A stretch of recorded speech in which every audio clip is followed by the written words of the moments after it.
Okay, so yesterday we had the report from the Federal Reserve increasing the federal funds rate by 0.25%. Overall, the mortgage bond market did like that, and we saw home loan interest rates improve. But I want to take a quick minute and give you a visual to understand what Jerome Powell is talking about. As you look more into this and you learn more about this, you'll know that the comments from Jerome Powell were just as important as the move that they actually made, because that gives us the ability to kind of look into the future and to see what we think is going to be happening and the decisions that they're going to be making in order for us to make plans as far as, do we think home loan interest rates are going to come down?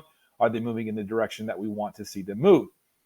So when we talk about inflation, let's picture this as a fire. Okay, so there's a fire, there's a house that is on fire. Now you want the fire to be put out, but you don't want to completely destroy the house. And that is exactly what has happened, is that inflation showed itself as a fire in the economy. So the Federal Reserve is who comes in and uses its tools and apparatus to try to slow inflation. So to slow and eventually bring that fire back under control. So they raise the federal funds rate, which causes constriction on the overall U.S. economy. That brings the fire back under control, because the fire is the expansion of the economy. People have money flowing everywhere. Again, the U.S. government pumped out trillions of dollars into the hands of the population, and then they went out and spent it, which was what we wanted to have happen. We wanted that to supplement losses of income, but it ended up being more money that came in than many people had ever had before, and then they bought many, many things, which caused all kinds of problems with supply chains and things like that. That made the economy really explode. So now the fire is beginning to rage in this house that is the U.S. economy. So the Federal Reserve starts to use the increasing the federal funds rate like a fire hose.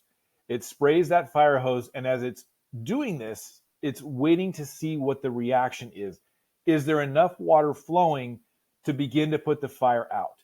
And for many months, the answer was no. So they had to increase the volume of water. The water pressure had to continue to be increased, which was increasing the federal funds rate.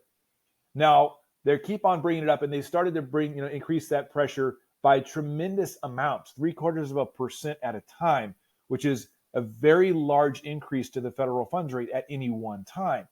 They've done that for months and months. I believe it was 8 times in a row that they increased the water pressure to this hose that is putting out the fire, which is inflation in the U.S. economy.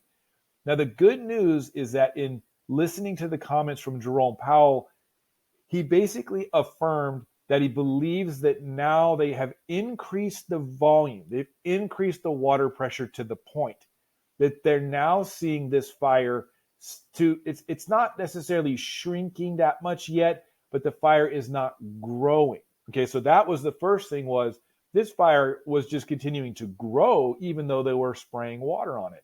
Now they have enough water going on it that it's not growing, and they believe it is starting to actually quench the flames and bring the fire under control. They also said that they think they're going to continue to increase the federal funds rate in the next meeting that is going to be coming out. I believe it is in March, in the middle of March. Well, they said that they're going to increase this again. So they're going to increase the water pressure even greater, even though they are seeing that it is reducing inflation. Now, what we have to watch out for is that if you increase this water pressure too much, not only will you put out the fire, but you will blow the house to pieces. There will be nothing left. Not only will it be flooded to the point that it is basically ruined, but you could actually, blow the walls out, blow the roof right off the top of this house. We don't want to see that happen. So what we want to see is enough water being applied to put out this fire, but yet save the structure, which is our economy. And they were mentioning that they believe they're starting to see that happen. Now, the comments from Jerome Powell actually made it sound as though he was kind of affirming 2 different rate hikes. He had a plural tone to his comments, which would mean that at least the increases for the next 2 meetings would be 0.25%. Now, in general, economists are saying the consensus is that the federal funds rate will only be increased 1 more quarter before they pause. Okay, so again, going back to our analogy, they are not going to stop spraying water in the next meeting. but they're probably going to only increase it one more time. So they're going to increase the water pressure one more time, and then they're just going to let that water flow at that water pressure long enough to where they feel like the flames have come back under control, and then they will slowly bring the water pressure back down, which is reducing the federal funds rate. So right now, we're feeling good, and the overall mortgage-backed security market is feeling good that we have tapered the increases in the gains of water pressure to the point that we only increased it by 0.25% instead of 0.5% or 0.75%, which is showing, again, a consensus and a feeling that inflation is coming under control. What we would like to see next is either them to not increase the federal funds rate at all, which will only happen if we get consistent positive reports from the personal consumption expenditures, the consumer price index, and even the producer price index numbers showing inflation reducing, which would give them a green light to not increase the federal funds rate again, which means that they're going to let that water pressure stay consistent for a number of months, and then we'll begin to bring it back down, probably in the fall, maybe in the fall. Maybe they won't reduce the federal funds rate until the beginning of 2024. But as long as we see the inflation indicators and reports coming down, we're probably going to be okay with that. And we will be fortunate if that is the amount of time that it takes, because if they go too far, it could be much more destructive. So let's take a look and see where we're at on our charts quickly, and then we'll go over to our home loan interest rates. So we're down 3 basis points on the day, and we're at 0 on our 10-year Treasury. Those numbers don't tell us a whole lot, but let's take a look a little bit further into the charts, which is this is where we can do a little celebration because we are continuing to stay above the Fibonacci level at 101.671, and we are beginning to have that consistent fight with the 200-day moving average, which is going to be difficult.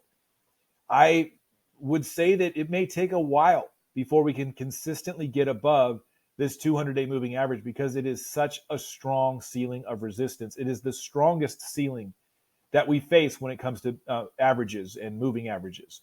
So hopefully we'll get above that. And if we do consistently get above this 200-day moving average, we can then understand or feel confident that we're not going to be turning back, that we will now consistently see home loan interest rates come down and probably end up eventually in the mid to low 4s, maybe in 2024.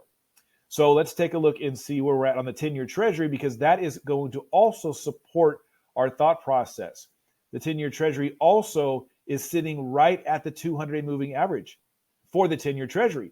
So again, another consistent number that indicates that we have had great improvement, but we do have some strong floors and ceilings that we need to break through before we're going to see much more on the gain side. So where are we right now? Let's go over to the Brent Bruce Daily scenario, the 30-year fixed conventional, very well qualified client. Let's take a quick look here. All right. So first of all, before I go too far, I want to open the parameters. I haven't done this for a couple of days. This is the home loan that we're looking at here today for compliance purposes. Okay, so we are at 5.875. This is great news. We're opening the day at 5.875 with a little bit of a credit at $144. Let's take a look and see what a point will buy us. If we go over here, just under a point, so 0.812. We're at 5.49, basically where we were yesterday. But again, this is great news because we're not talking about 5.99. We're not talking about 6.125. We're talking about 5.875. And with 1 point, which again, sellers are willing to pay right now because of the market that we're in, for 1 point, you're getting a 30-year fixed conventional home loan for 5.49. That's a far cry from the 7.25 that we were seeing, 6 months ago? So things have definitely improved, and we are going down the path that I had been talking about with my annual expectations and projections report from January. Things are coming together. Would have liked to have seen a little bit better response to our PCE and CPI reports. It was somewhat muted, but I do think we're going to continue to see gains on both of those reports, and home loan interest rates will continue to stay consistently in the 5s. That's a win for us right now, is that we stay in the 5s and we don't start talking about 6s again with no points. So that's where we're at right now, guys. Make sure that you like, subscribe, and share. I will get back to you and let you know how things look tomorrow. We have a big employment number coming out tomorrow that was very impactful for the month of January. So let's take a look and see how that goes tomorrow.